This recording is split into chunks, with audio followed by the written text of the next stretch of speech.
Boa noite para todos. Tudo bem com vocês?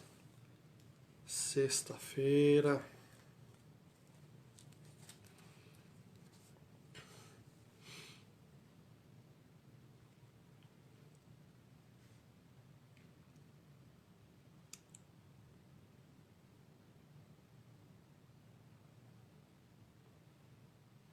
Serginho.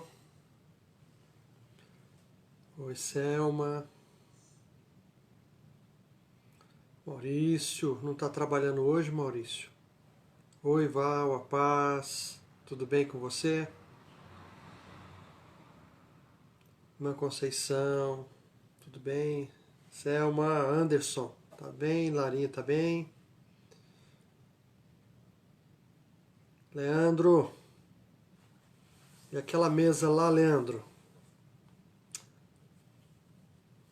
A Maria Rosa. Tati do Geraldo. Hoje eu tô vendo os nomes aqui, viu? Márcia. Oi, Cris. Rafael. Rapaz, tudo bem com vocês? Opa, gostou do cabelo, Sérgio? Que é o nome do cabeleireiro? Oi, Eli, a paz. Daqui a pouquinho eu vou estar falando, viu, Eli? Deixa eu ver quem mais está aqui. Toco. Aldenir. Oi, Miki. Tudo bem com você, Miki? Walter, tudo bem? Paz do Senhor para todos. Oi, Cris. Tudo bem? E a Pretinha? Lucão, tá bem? Estão bem? Oi, Raquel. Saudade, Raquel. A paz. Shirley. A paz do Senhor. Tudo bem com você?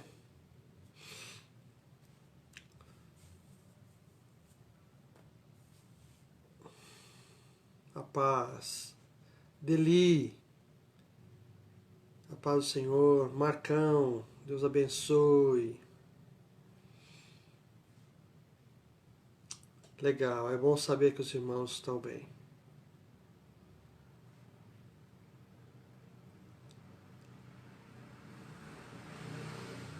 A paz, Elizabeth. Amém. A paz, Walter. Muito bem, irmãos. Deixa eu ver aqui se melhora. Vocês podem dizer para mim se melhora. Melhorou? A paz, Vera. Kelly. A paz. Nádia. Quanto tempo? Oi, Zé. A paz do Senhor. Hoje o pessoal parece que entrou mais rápido aí, hein? Eu acho que é porque é o último capítulo dessa semana, né? Ô, meus irmãos, a gente quer dar início. Vanessa, tudo bem, Vanessa? Tá na luta aí? Jota, Domingos. Oi, Sam, a paz. Paula, eu vou dizer o nome de todos hoje. Fazia tempo que eu não dizia, né? Hoje a gente tem um tempinho mais folgado aí. Linda, a paz. Pois é, irmãos, sexta-feira a gente vai terminar a nossa semana sobre a ceia do Senhor. Mas antes eu gostaria de dar aquele recado para os irmãos, né? Na manhã de hoje eu estive conversando com Cabral, não é? Com o Eli também, sobre o falecimento do filho do Nelson e da Beth, o Renan. Ele sofreu um acidente ontem e não resistiu, veio a falecer.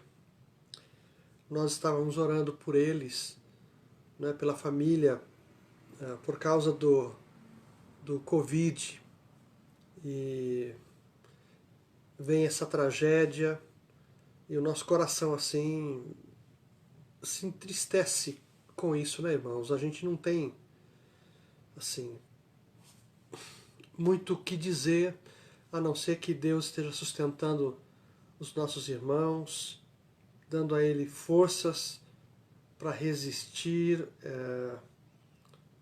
o, o que seria talvez a pior tristeza para uma família, né? Os pais perdendo um filho. E não só os pais, né? As irmãs perdendo um irmão também. Então, eu gostaria de orar por essa família, e a gente vai estar colocando diante de Deus mais uma vez, não é? E o que a gente sabe, irmãos, aí eu estou falando sobre isso porque depois a gente não comenta mais sobre isso, né? Parece que o corpo vai ser liberado e vai... Amanhã às 8 horas será o velório aqui no cemitério de Poá mesmo, e às 9 horas será o sepultamento. Essas são as informações que nosso presbítero Cabral me passou, não é? E então eu gostaria de orar com vocês, não é? Quando a gente está alegre, é justo que nos alegremos, não é? Quando alguém está triste, é justo também que nós oremos ao Senhor e participemos da tristeza do nosso irmão, da nossa irmã. Eu acho que em nome de todos eu posso dar aqui um abraço bem grande, bem apertado para o Nelson, para a Beth, para a Andressa, para não é? E para outra irmã também. Tá certo? Se tiver aí, ou Cabral, se estiverem... O Eli está assistindo a gente aqui. Qualquer novidade, Eli, dá um toquinho pra gente aí, por favor. Tá bom? Senhor Deus, mais uma vez nós buscamos a Tua face. Te adoramos porque o Senhor é o Deus Todo-Poderoso, o Senhor da eternidade, o Senhor da vida. Nós estamos nas Tuas mãos e nós Te agradecemos porque até aqui o Senhor tem demonstrado nitidamente, claramente, a Tua fidelidade, Senhor, Tua fidelidade. Nós Te agradecemos pelo dom da vida, pelas experiências que o Senhor nos concede ter, as bênçãos derramadas. Nós Te louvamos pelas surpresas positivas, mas também não queremos abandonar a nossa fé quando passamos por momentos difíceis, ó Deus. São nesses momentos que nós contamos ainda mais com a ajuda do Senhor. Pai, nesse sentido nós queremos pedir pela família do Nelson, a Beth e as filhas. Pai querido, que todo o consolo, toda a força que vem de Ti, todo o ânimo para continuar, Senhor, toda a esperança, venham sobre eles de Tua parte, em nome de Jesus. Traz o Teu consolo, traz, ó Pai querido, aquela calma na alma dos nossos irmãos, para que eles possam superar esse momento difícil. Tu sabes de todas as coisas, e nós como igreja agora intercedemos por esta família tão amada, tão querida por todos nós. Pai querido, transmite ao coração deles, ó Deus, a Tua palavra, que eles sintam a Tua presença, Senhor querido, em nome de Jesus, ó Deus. é a nossa oração. Nós te louvamos, porque o Senhor realmente tem cuidado de nós. Fica conosco, Senhor, nesta reflexão. Me ajuda a responder algumas perguntas que me foram feitas. Em nenhum momento, Senhor, eu quero transgredir a tua palavra, a tua vontade. Então, que o teu Espírito Santo me ajude nessas respostas e que a tua igreja seja edificada, os meus irmãos que estão assistindo sejam edificados em nome de Jesus. Amém, Senhor. Amém.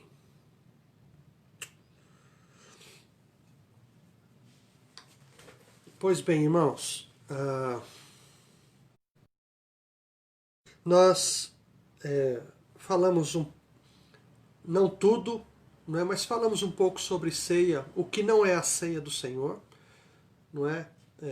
E a gente pode muito bem perceber isso na carta do apóstolo Paulo, as broncas que ele dá na igreja de Corinto, e a chamada que ele dá, e ele diz: o que vocês estão fazendo não é a ceia do Senhor. E a gente vê, não é, só recapitulando um pouquinho aqui, o que estava acontecendo lá. Não é? Várias coisas. O egoísmo, a acepção de pessoas, a indiferença com os irmãos mais pobres, a pressa, a glutonaria, a bebedice, não é? As panelinhas. E a igreja de Corinto, me parece que isso não acontecia em todas as igrejas, segundo historiadores, mas assim, a igreja de Corinto, ela tinha esse costume de cultuar ao Senhor. Não se sabe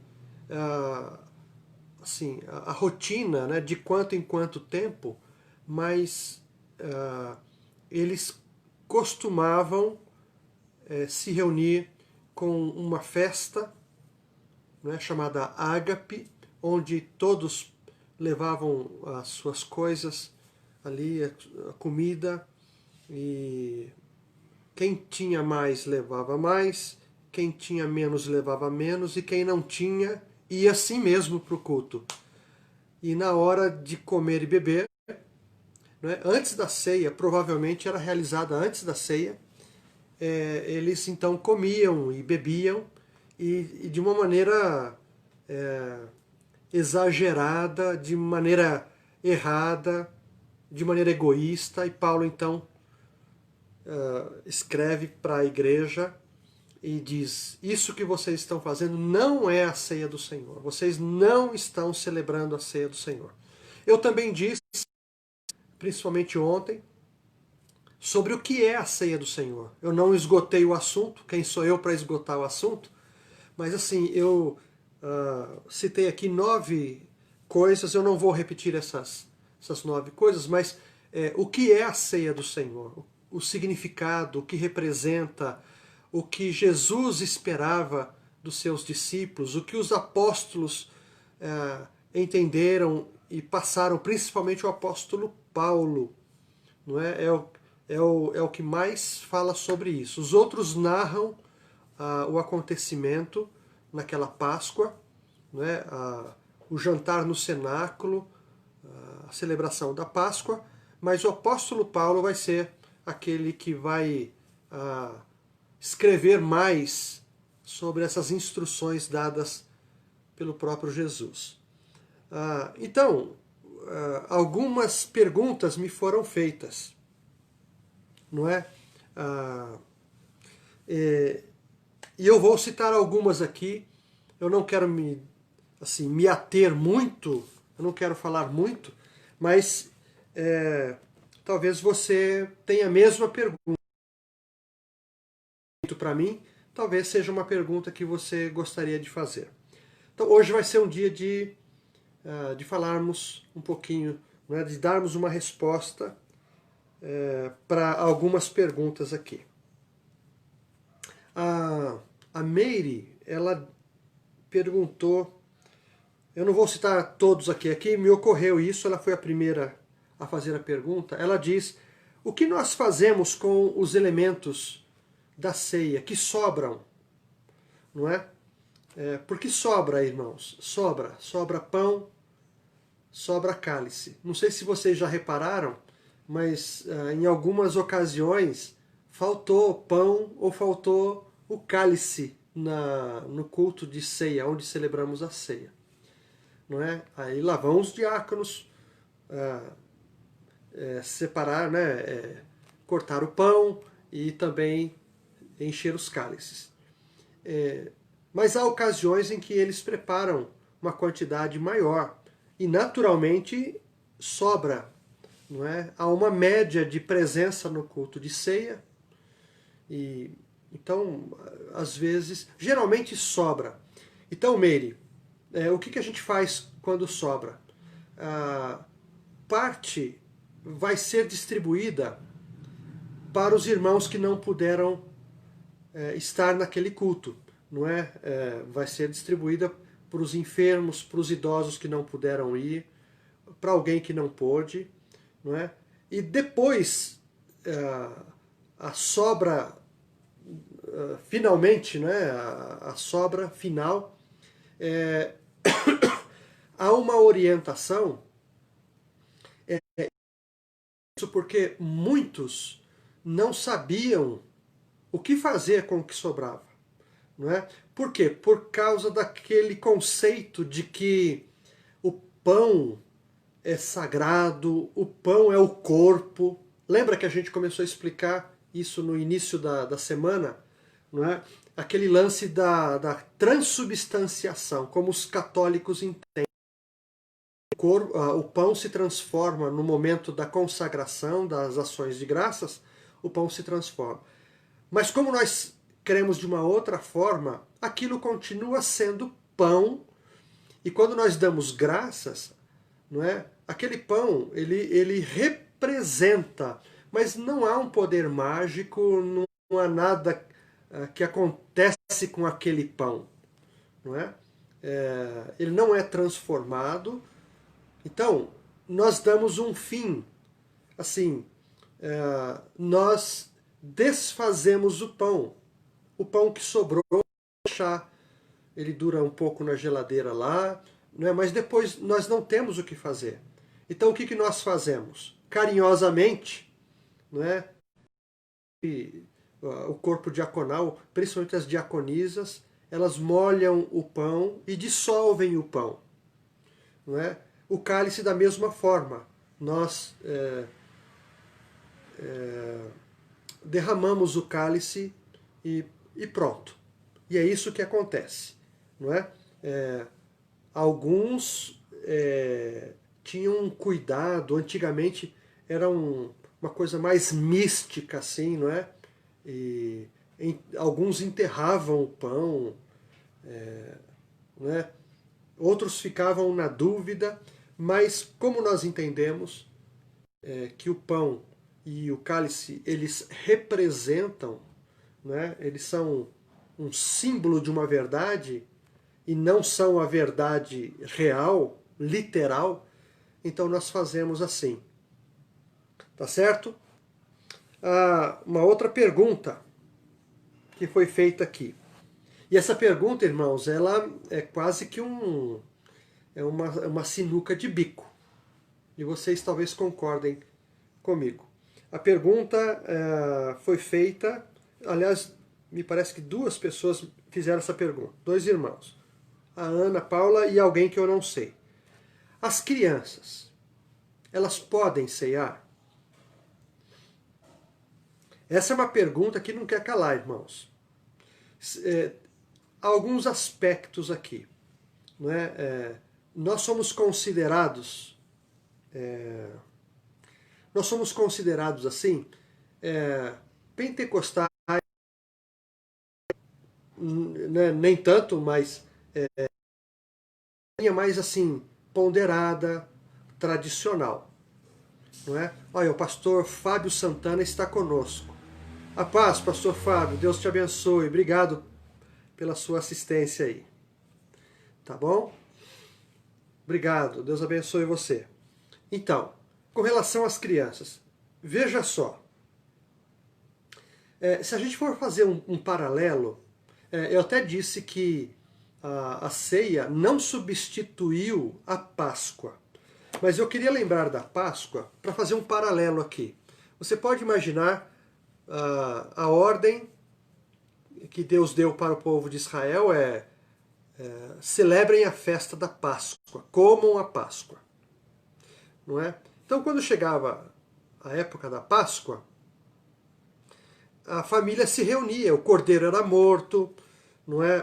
O pão asmo era preparado, as ervas eram preparadas, os cálices eram preparados, há uma série de cuidados ali, não é? De preparativos que eram realizados, e chegava o momento, então, o convidado principal, o pai de família, ou o ancião da família, ele então era responsável por fazer esta cerimônia. Né? Então,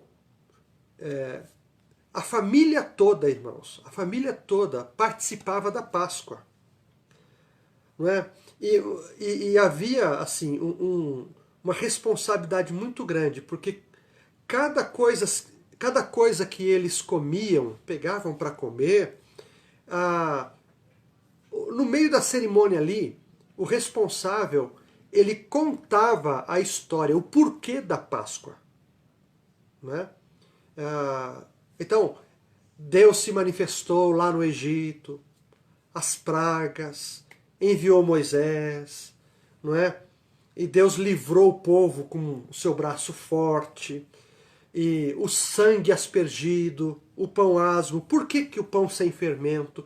Por que o cordeirinho morreu? Não é? O sangue aspergido na porta da casa, não é? O livramento do anjo da morte.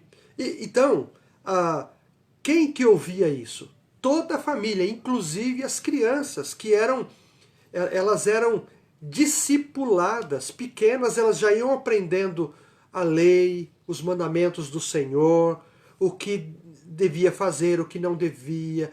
Era ensinado sobre as promessas de Deus, sobre quem é Deus. Não é? É uma série de ensinos.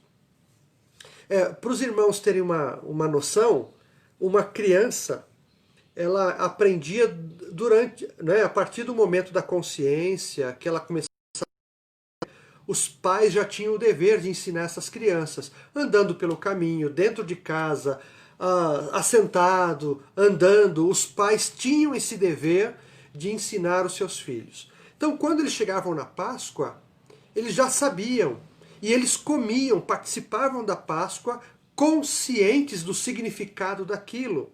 Então, havia um temor no coração deles. Não é? Mas assim, não era negado nada às crianças, até onde eu sei. Então eles participavam. Esse paralelo que eu faço, poderia também. Não é?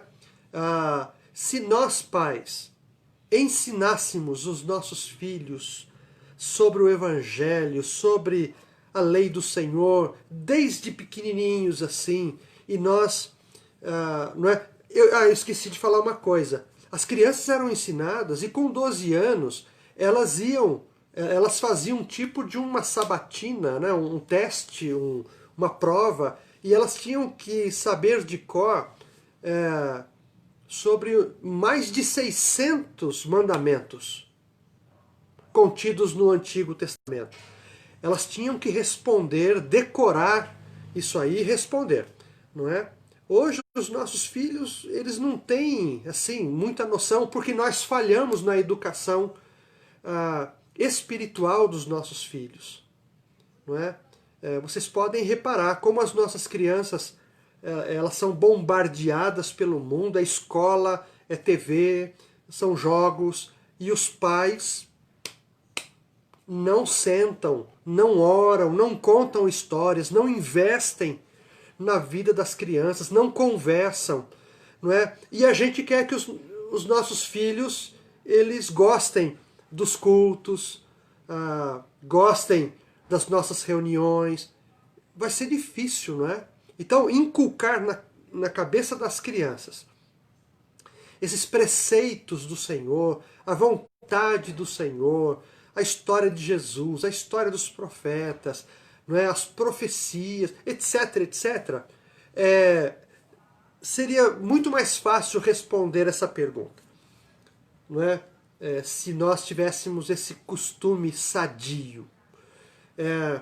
Então, as crianças podem ceiar. Se olharmos por outro lado o que Jesus falou a respeito das crianças, não é? Os discípulos quiseram impedir as crianças de se aproximarem de Jesus. Jesus disse, não, deixem as crianças virem a mim. O reino pertence a elas.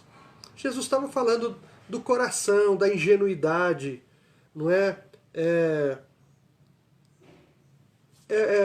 A criança, ela tem uma, assim, a Bíblia diz também que elas têm uma estultícia, mas diante de Deus, elas têm uma singeleza de coração, aceita por Deus. Então, essas podem tomar ceia. O que Jesus responderia, não é? Jesus não respondeu. E aí, como é que a gente responde? As crianças. Aí entra, irmãos, se dependesse só de mim, eu gostaria que nossas crianças, elas, assim, antes de tomar, que a gente se reunisse como igreja e a gente entrasse num acordo. Mas eu tenho alguns impedimentos. Por exemplo, falando da Igreja Brasil para Cristo, não é costume dar a ceia para as crianças. Eu teria que lidar com essa questão, né? Tem muita gente que acha que elas não têm um discernimento espiritual. Essas pessoas que acham que as crianças não têm discernimento, elas também têm que pensar que muitos adultos, eles também não têm discernimento. São batizados, né? Dizem que creram no Senhor Jesus, mas muitos tomam sem discernir o que estão fazendo. É verdade ou é mentira isso aí? Então a gente pode colocar em pé de igualdade. Nós teríamos que conversar sobre isso mais abertamente, porque simplesmente dar o pão e o cálice para a criança pode fazer dessa prática uma coisa assim. A criança amanhã diz assim, eu não quero mais. Não é? Não, não quero, não quero. Bom, se não quer, não dá. Aí dá quando ela quer. Nós precisaríamos então ter pelo menos assim uma postura, né, um entendimento melhor sobre isso, mas provavelmente, irmãos, isso é um pensamento meu, provavelmente Jesus não proibiria não as crianças de cear. Embora naquela ceia não tivesse criança, por exemplo, mas também não tinha mulheres, até onde nós sabemos, não é? Mas quem garante que as crianças na igreja primitiva não participavam da ceia do Senhor? Nas casas. Porque nas casas, a igreja, né, aqueles grupos, eles adoravam ao Senhor, cantando salmos, lendo textos bíblicos do Antigo Testamento, falavam do Evangelho, repartiam seus bens, nas casas havia oração, havia o ensino da palavra, comunhão e o partir do pão. Será que na hora do partir do pão, da Eucaristia, das ações de graças e da lembrança do que Jesus falou lá, não é? Façam isso em memória de mim. Será que isso não acontecia? Será que as crianças não participavam deste momento? Não seria interessante? Não é? Então, particularmente, irmãos, eu sou favorável desde que, mas eu não posso tomar essa atitude hoje de dizer assim, irmãos, vamos liberar para as crianças, porque eu tenho uma liderança sobre mim, a nossa igreja ela é submissa aos nossos líderes, mas eu entendo que a gente pode reivindicar isso junto à nossa liderança maior, não é? Então, nesse sentido, eu não vejo problema. Por exemplo, nós estamos ceando em casa domingo que vem, será a nossa ceia. Eu até quero sugerir, irmãos, se vocês pais que conhecem seus filhos quiserem fazer isso, eu assumo a responsabilidade, tá certo? Como pastor da igreja, eu ainda não posso dizer, vamos fazer a partir de tal data, isso vai ser uma prática na nossa igreja. Eu não estou dizendo isso. Mas se você explicar para a tua criança, se você juntar a sua família, e no momento da ceia em família, você achar por bem, como responsáveis, pais, diante de Deus, naquele momento, eu não vejo problema nenhum, irmãos, de você partir o pão e trazer a memória dos seus filhos, ensinar para eles, olha, o que a gente está fazendo significa isso aqui, ó. Jesus morreu por nós, derramou o seu sangue, não é? Ele levou no seu corpo os nossos pecados.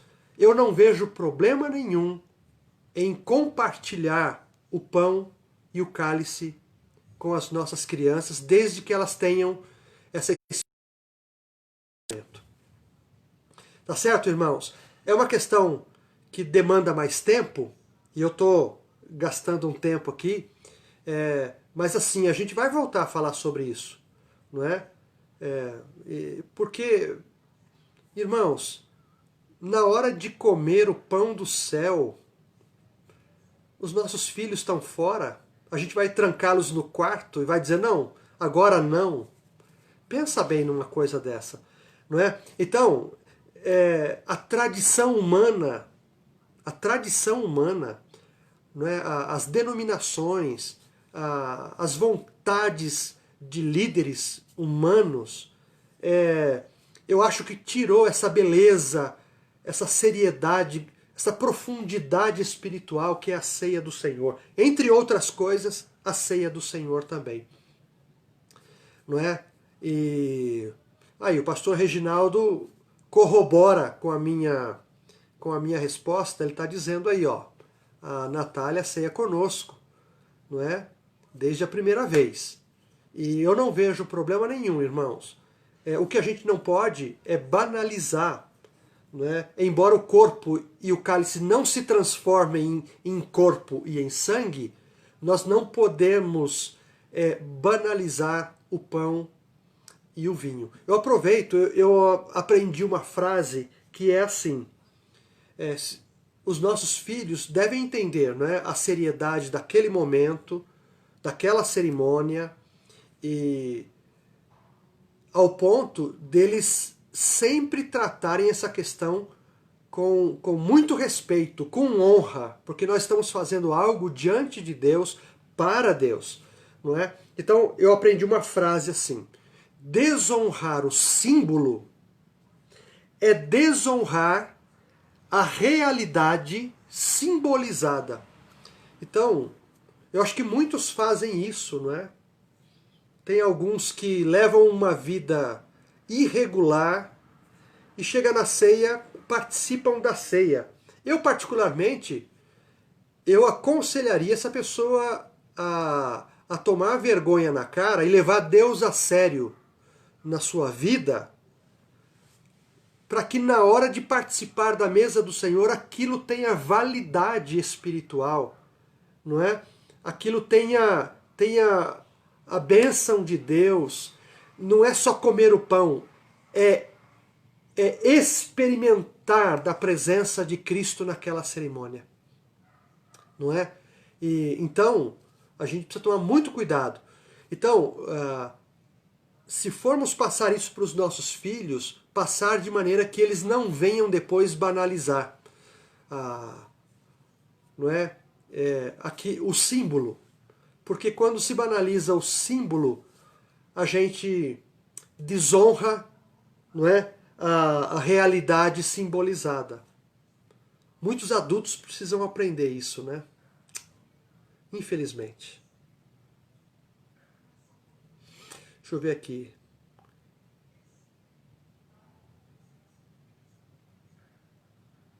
Entendo, Sueli. É uma situação delicada, né? Dá por nossa igreja, né? Dá por dó um pedacinho, um pedacinho de pão, um golinho do suco. É uma coisa assim que a gente precisa pensar direitinho, né?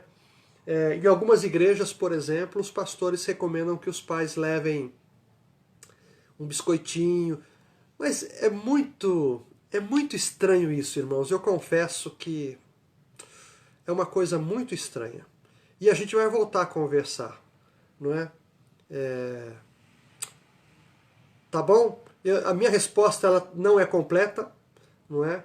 Ela é ainda limitada, mas a gente vai voltar a conversar sobre isso. Tá bom? Olha que eu gastei um tempinho nessa resposta aí, hein? Ó, uma outra pergunta. Podemos ceiar em casa? Sim. Né? Nesse tempo a gente tem que cear em casa, não é? Até que passe essa pandemia. Mas assim, irmãos,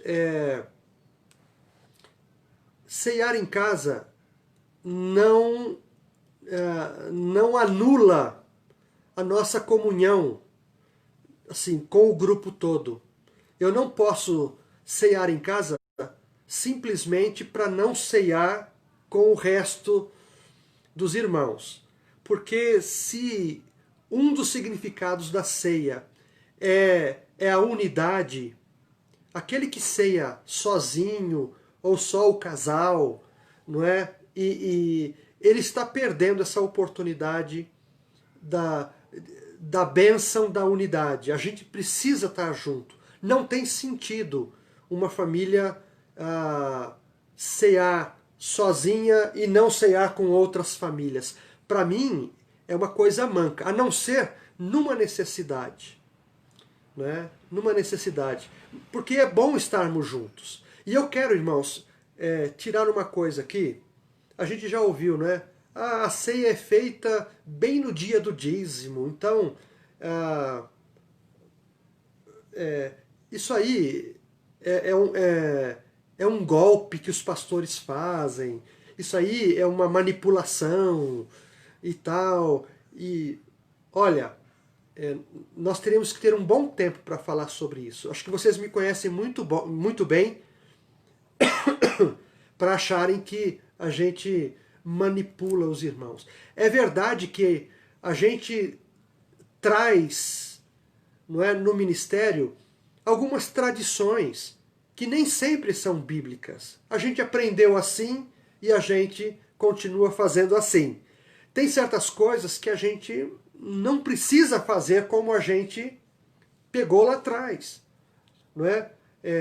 Se não fere os princípios bíblicos, se não fere a fé, se não traz vergonha para o Evangelho, porque existem muitas coisas abertas na Bíblia.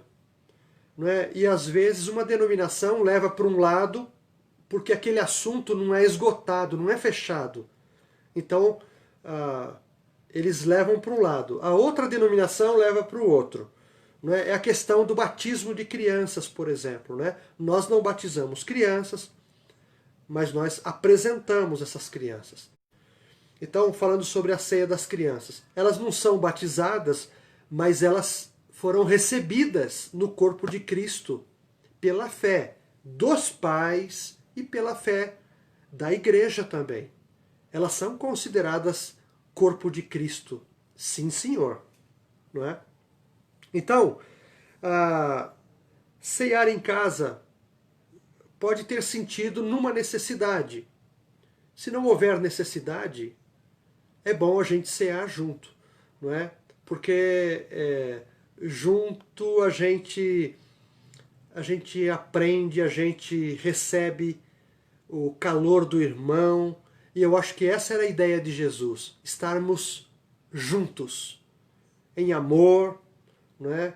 Fraternalmente, nos alegrando, sofrendo juntos, participando das experiências, o testemunho, não é? É o sentido de corpo.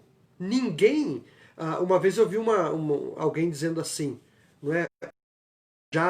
Ele disse assim, não, eu sou a igreja. Não é verdade. Eu sozinho sou um membro. Eu sou igreja junto com outros irmãos. Aí nós somos a igreja. Agora, um sozinho não é igreja. Eu não entendo assim. Tá certo? Então, deixar de cear junto, né, há uma pergunta aqui. Deixar de cear significa o quê? Já estou indo para uma outra pergunta. Irmãos, deixar de cear, isso nunca deveria ser uma possibilidade para a gente. Às vezes por causa de uma viagem, férias, alguém está no leito lá enfermo, né? Tudo bem, mas alguém que conscientemente deixa de cear, ela não entendeu o significado da ceia. Não entendeu.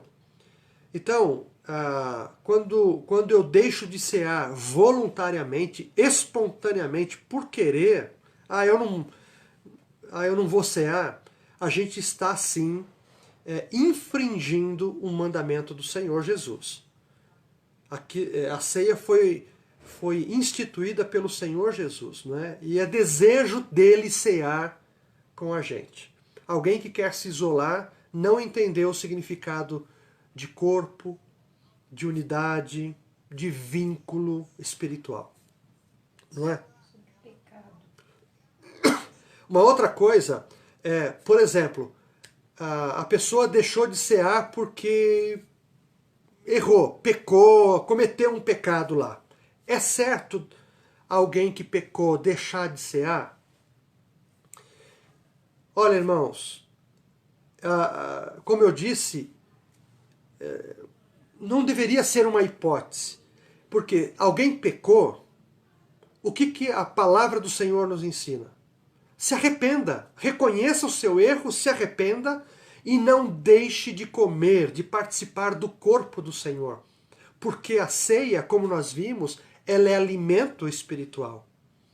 Não é? Estar junto, ouvindo a palavra, recebendo a graça de Deus naquele momento do comer e do beber. Então não devia ser nenhuma uma hipótese. Pecou? Então não vou cear. Fuja dessa tentação de fugir da ceia do Senhor. Se arrependa.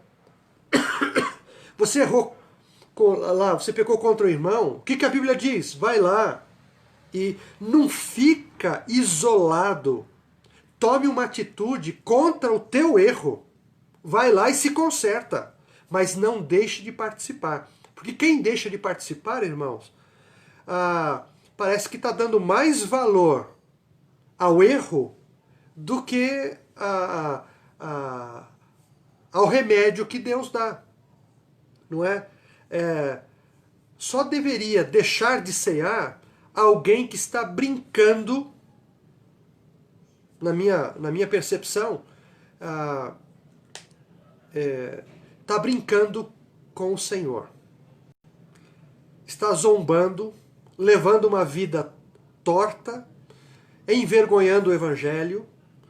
Eu acho que essa pessoa, ela deveria parar de cear, porque a ceia, ela não perdoa ninguém, a ceia não tem o poder de absolver esse pecador, a ceia não é mágica, a ceia não é uma coisa que produz prazer, não. Se alguém está levando uma vida torta, olha, por que quer, não é? tá gostando do pecado, então eu acho que e se ela quer continuar, ela deveria inclusive tomar uma atitude, reconhecer que não está mais afim e não vem se esconder numa celebração da ceia do Senhor, não é? Isso não resolve nada, não transmite nada da parte de Deus. Pelo contrário, há uma reprovação e essa pessoa está comendo e bebendo para a sua própria condenação. Não é? Acho também que às vezes a gente é um pouco conivente, não é? Com alguns que a gente sabe que não estão afim e a gente percebe que a pessoa está lá tomando a ceia e depois continua tendo aquela vida, não é? Aquela vida torta que desagrada a Deus, aliás, que ofende a Deus, não é? Então, a gente deveria chegar e dizer, olha, por favor, para o teu próprio bem, pare de cear.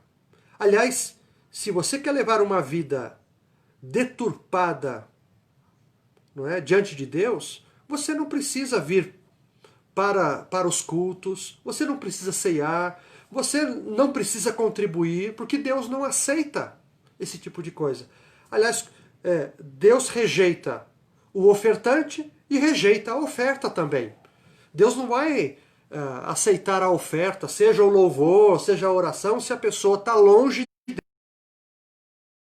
E depois ela vem se esconder, como o povo de Israel fazia, né? O profeta Isaías disse assim, o que vocês estão fazendo aí? Vocês vêm para debaixo da minha asa aqui, vocês vêm cantar para mim, vocês vêm colocar as orações aqui, mas o coração de vocês está longe de mim, então não adianta nada, não adianta nada, não é? É verdade, Val, precisa de mais tempo. É um assunto bem interessante. Irmãos, nós já estamos aí há 45 minutos, não é? E deixa eu ver uma outra pergunta aqui.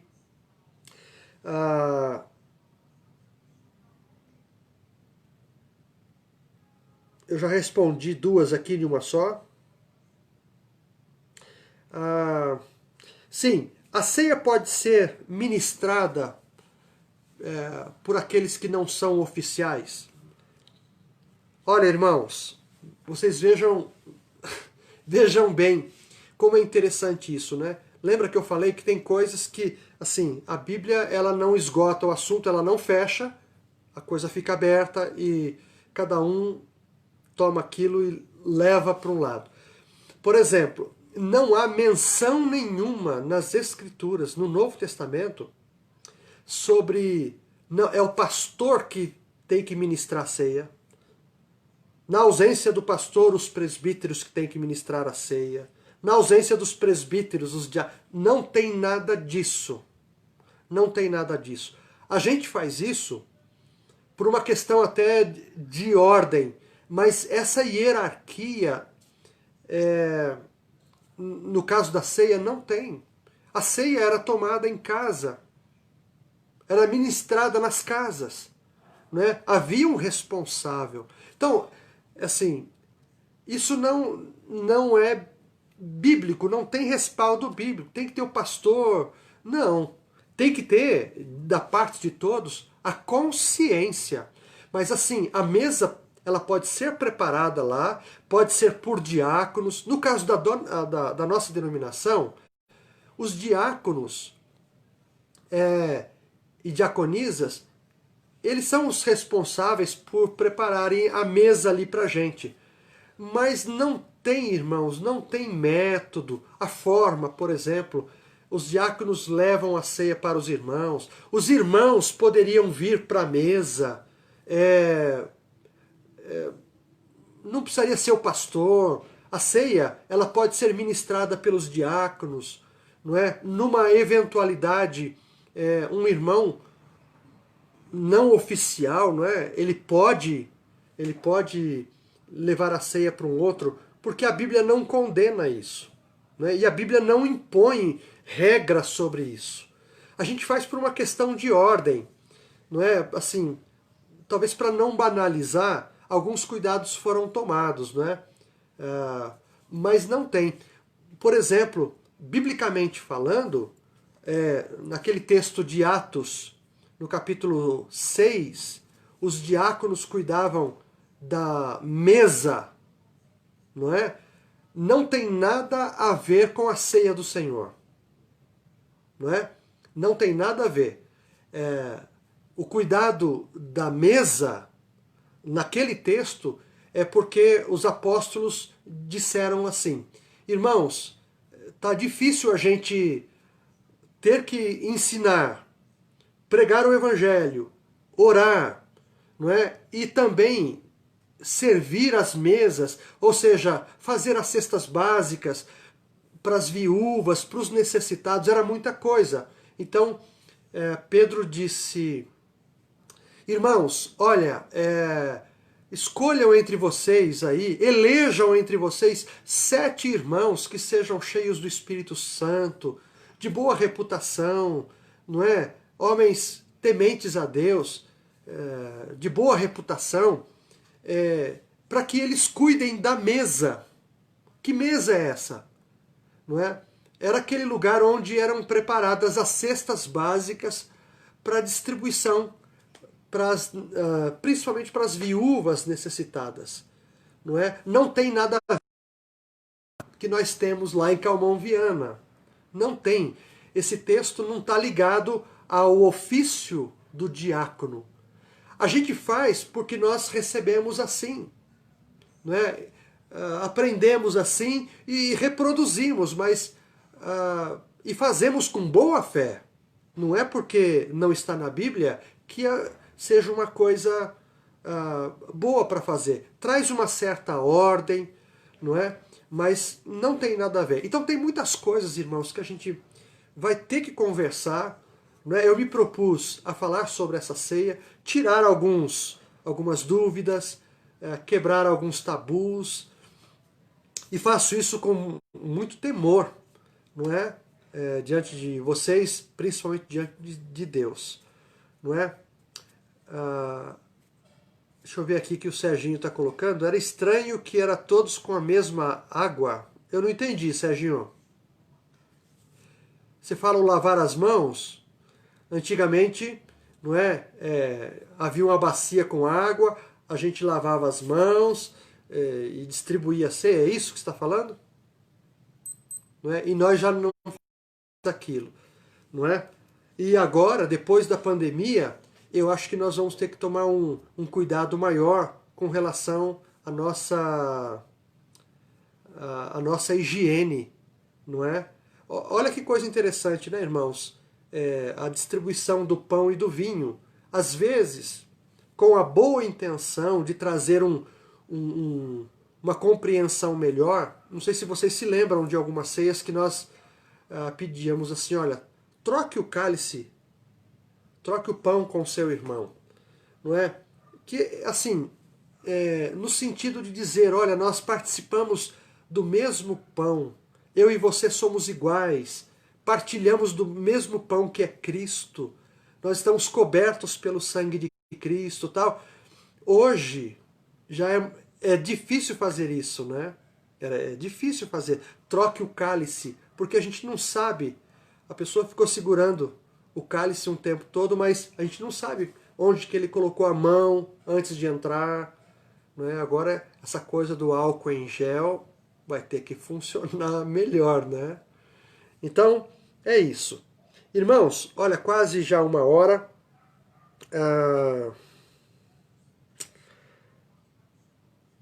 Deixa eu ver se tem mais alguma aqui.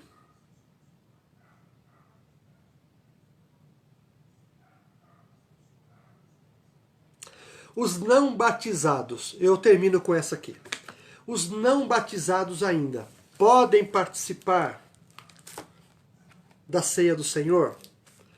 Essa é uma outra questão interessante, não é?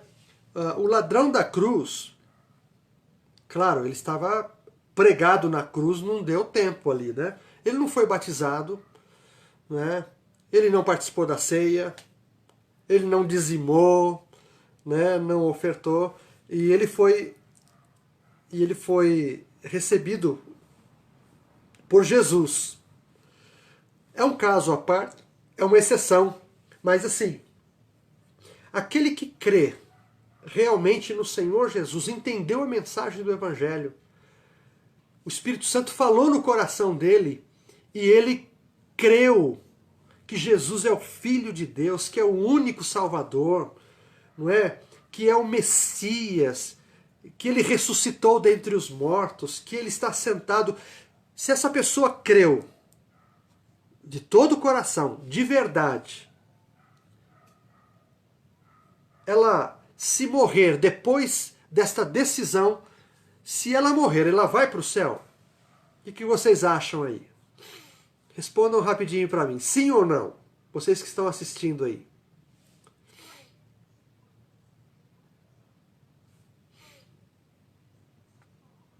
Hã?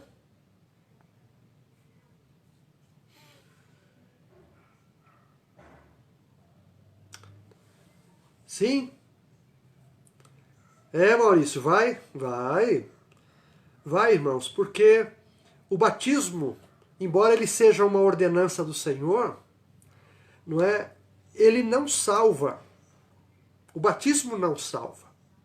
Ele faz parte da nossa conversão, é um passo que nós temos de dar, não é? Nós temos que obedecer ao Senhor.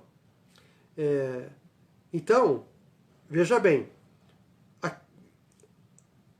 o não batizado, ele não teria também, se ele é salvo, se ele foi aceito por Deus por causa da graça, então por que ele não toma a ceia do Senhor? Por que ele não pode participar? Essa é uma resposta difícil também. Porque se enquadra naquilo que eu venho falando. A gente recebeu de uma forma, a gente aprendeu de uma forma, não é? E a gente, certas coisas a gente continua fazendo. Eu entendo, irmãos, que poderia participar. No entanto, talvez seja uma forma da gente entender que aquela pessoa realmente creu de todo o coração. Porque tem gente que diz que aceita e, na verdade, foi uma coisa momentânea, foi no embalo, tomou uma decisão talvez desesperado, com medo, a gente não sabe.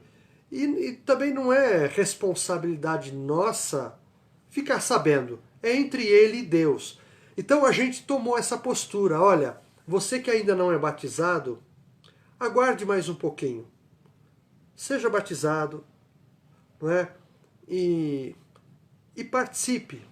Então, é uma coisa difícil de administrar, não é? O batismo na época de João Batista, na época de Jesus, não é? Eles foram contemporâneos, e acredito que depois também do Pentecoste, quando Pedro pregou, não é? O batismo ele era mais assim, instantâneo. Depois da mensagem, se vocês perceberem, depois da pregação de Pedro, muita gente creu e foi batizada, meio que na sequência, não é? Então, porque era importante. Hoje a gente toma algumas precauções, mas no fundo, assim, se uma pessoa creu de todo o coração, manifestou o seu desejo de entregar a sua vida a Cristo, não é? A gente até poderia conversar sobre isso. Se ela realmente creu e confessou, creu com o coração, confessou com a sua boca, essa pessoa até poderia ser batizada mediante a sua confissão e ela poderia participar da ceia. Normal, normal. Não é? Algumas pessoas elas demoram para batizar, o que me causa um espanto, né? Porque uma pessoa que diz que creu, ela de verdade, imediatamente ela quer ser batizada.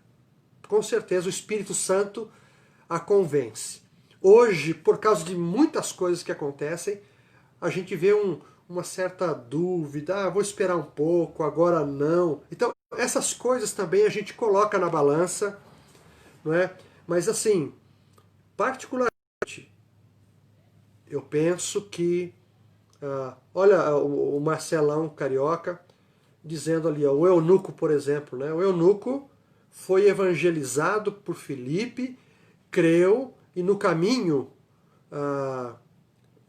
ele viu água ali, certamente Filipe falou para ele sobre batismo, ele viu água e disse assim, olha, o que me impede de ser batizado?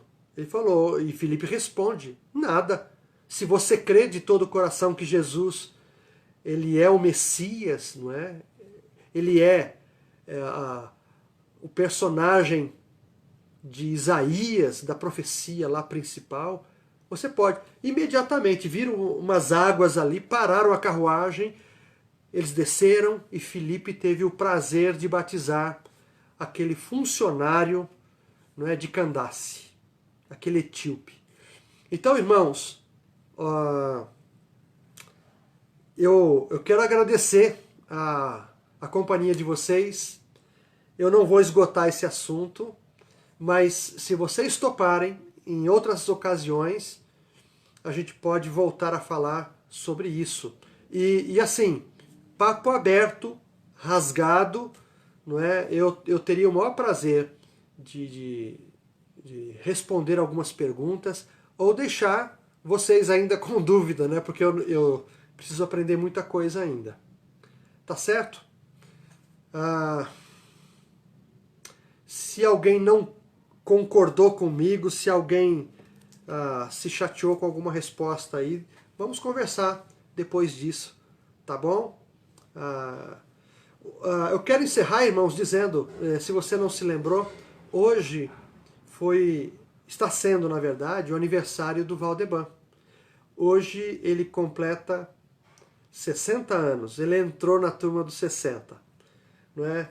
E chega uma época que 60, se você não conseguir 70, e se não conseguir 80 de novo, né? O Valdeban chegou na casa dos 60. E que Deus o abençoe. Eu já mandei um abração para ele lá. E é isso aí. E agora, irmãos, eu convido vocês, né? São o que, 9 horas,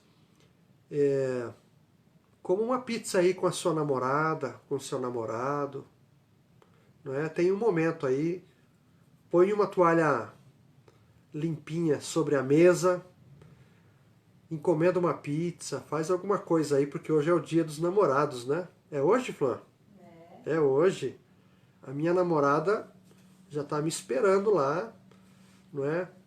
E enfim, irmãos, que Deus abençoe a cada um de vocês. Eu não consegui ler tudo aqui, mas eu não sei se tem algum recado aí. Acho que não, né, Cris? Tá bom?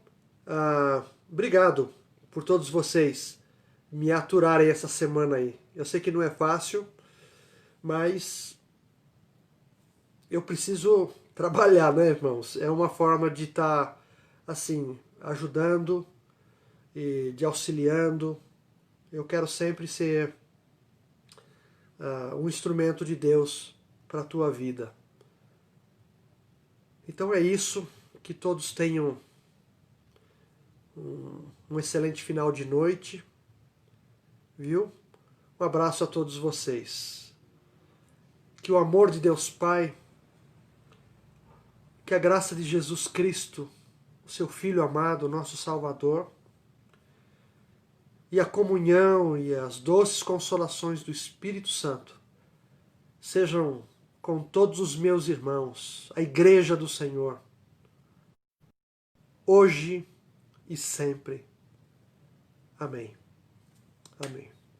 Deus abençoe a todos. Um grande abraço, viu? E até a próxima. Sim, domingo às 19 horas, se o Senhor nos permitir, nós estaremos celebrando a ceia do Senhor. Tá ok? Obrigado pela força aí, irmãos. Fiquem com Deus.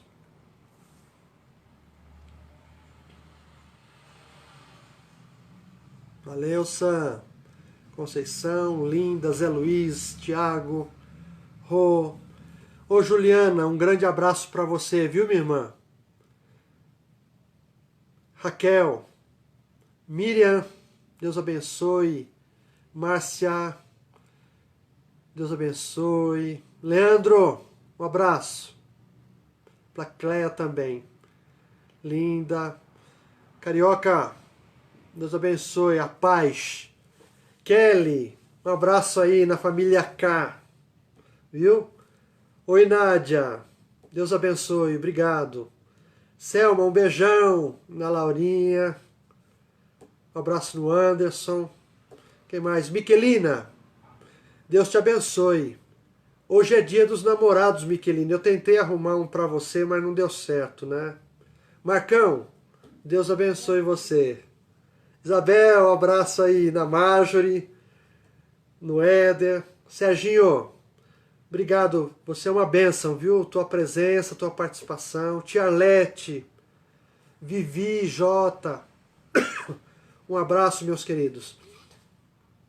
A paz. Ai, ai. Olha lá, ó, minha namorada tá me chamando porque eu tô sentindo o cheiro da pizza daqui. O quilo, não esqueçam do quilo no domingo, tá bom? Cris Ferraz, Deus abençoe. Valeu, gente. Fiquem com Deus. Tô saindo aqui.